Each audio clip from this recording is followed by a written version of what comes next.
I kicked my husband out, and I'm proud of myself for doing it. Did you know there are 7 key factors that you need to understand and master in order to manifest anything in your life? Well, guess what? I'm going to teach it to you.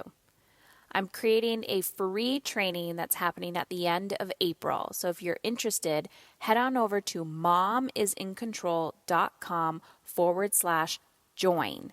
And the first key factor, I'm going to give you a little heads up right now, is getting super crystal clear on what it is that you want.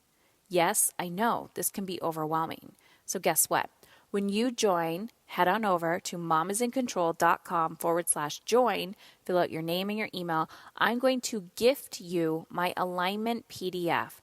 This is curriculum taken from my mastery program that I'm gifting you just for registering for this free training. And during the free training that will happen at the end of April, and yes, there will be a replay, I will walk you step by step through the process, what these 7 key factors are, giving you resources and actionable practical steps that you can take today, well, not actually today, but on that day, to take back control of your time and your parenting. The secret here is once you understand how to manifest, you can transfer these skills to any area of your life. So if you're ready to finally stop just listening to the podcast, but start implementing and taking the next step, then head on over to momisincontrol.com/join. It's free. Hey ladies, I'm back. Another day, another podcast. Now listen. You might be thinking, what the fuck? Heather kicked her husband out, and it's not like that. But it is, kind of. I was done with his bullshit, so I had to turn shit around. You know I'm all about helping you feel in control of your life from the inside out, right? That in order to gain that internal peace and freedom that we crave, in order to manifest what we want, this isn't woo-woo stuff. It is, but it isn't. It's practical strategy. But here's the deal. We're emotional beings. And when we're emotionally driven day in and day out, sometimes we make decisions out of fear. Sometimes we make decisions out of guilt. Sometimes we make decisions because we're chronically fatigued, overwhelmed, and burnt out. So for the last year and a half, my husband has taken a huge step back. He was your regular corporate 9-to-5er, burning out, and I started making more money than him. So I said, honey, if I can pay the bills and we're good, would you leave your job? If you want to create more time freedom, if you want to create more physical freedom in your life, we can travel more. We can go away in the winter. We can do all of these things. You know, the bigger picture dream that you want to go after. So a year and a half ago, he decided to leave his job, and that was a huge, huge thing for him. Because as you can imagine with any man, their identity is wrapped up into work. And then my husband jumped into real estate investing, and he started his own podcast called Dad is in Control. And slowly and surely, just having organic conversations with men started helping men take back control of their lives. And it's just naturally unfolding for him because he had to do the personal development work in himself to get to a point where he can be in a marriage with an ambitious, driven woman who was the breadwinner, and he, had to ask himself. We were in a very sticky situation in our relationship where I was deciding that, I'm going to keep growing and I'm going to keep evolving. And, are you ready to come on board with me, or are you just going to be compliant and to live this life that doesn't feel in alignment because you're burnt out, you're miserable, you're chronically fatigued, and you don't feel like you're growing. So leaving was a huge leap for him, And he has definitely been an additional supporting me, helping us make some passive income, but also just I didn't really realize, how codependent I've become on him, just having him around, helping with the kids and things like that.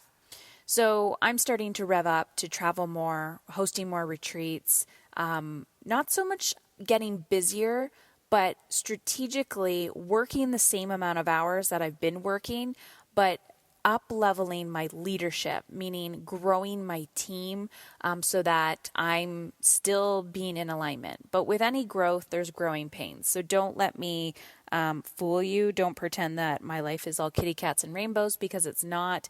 Because then anytime you're growing, you're shifting your mindset. There's growing pains. You have to change strategies. You have to change systems in your life and in your business and all of that. So the reason why I kicked my husband out is not that I physically kicked him out and we're getting a divorce. I kicked him out because my husband is a nurturer. For some reason, I'm like, you know what? A lot of the women that I work with would kill to have a husband like you. But he loves to cook. He loves to clean. And he really values being a dad. And I think for a really long time, he wanted to be this father. He wanted to be hands-on, but he couldn't because he was working so much.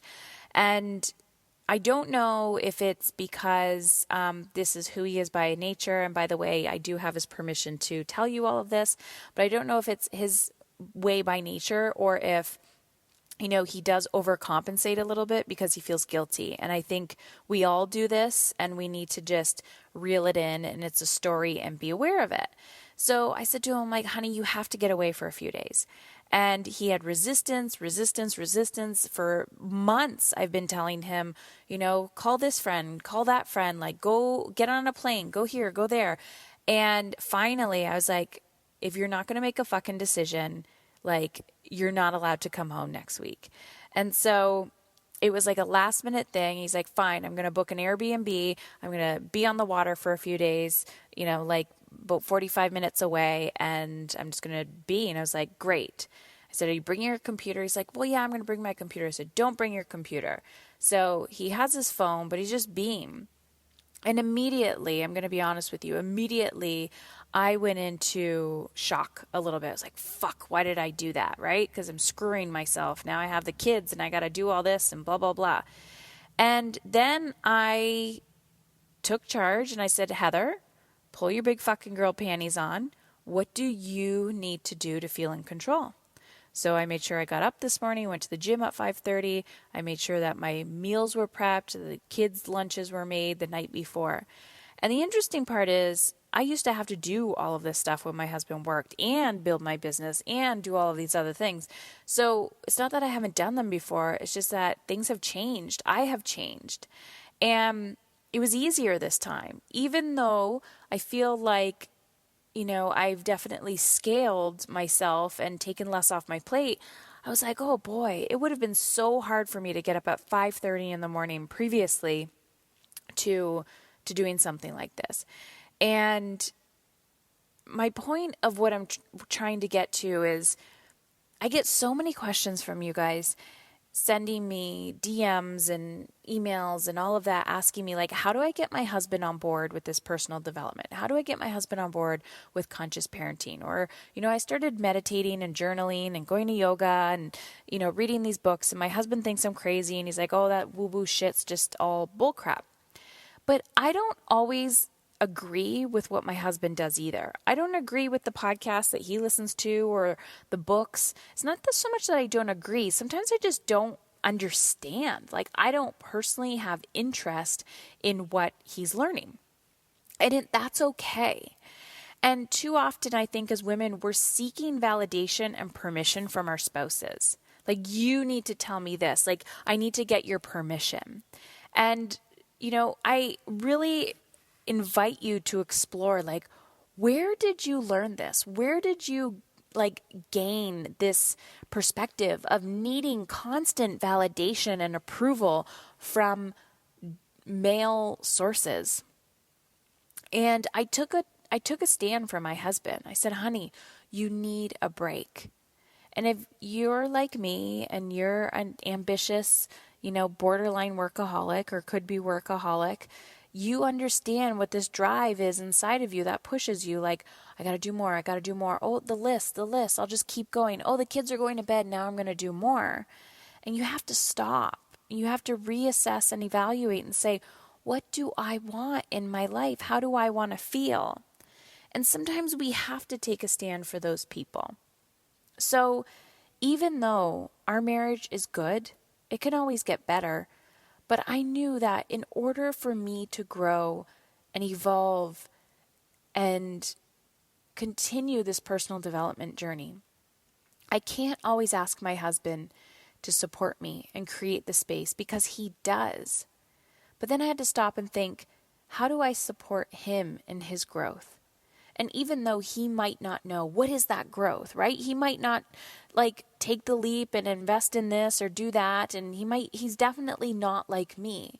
But how am I creating space for him in my life? Even if I don't feel like I have that space for him to have space. Too often we're seeking outside of ourselves saying, I want him to support me. I want this person to support me. This person doesn't value me. This person doesn't appreciate me. But do we turn it around and say, how am I valuing and appreciating them? So even if you're in a really challenging relationship and you don't feel like you are supported or you are appreciated, first give that to the other person and it will come back to you. So you don't have to do that. I didn't do this for sneaky reasons. You don't have to do this to get validation and appreciation. But what you can do is give back to others and realize it will come back to you.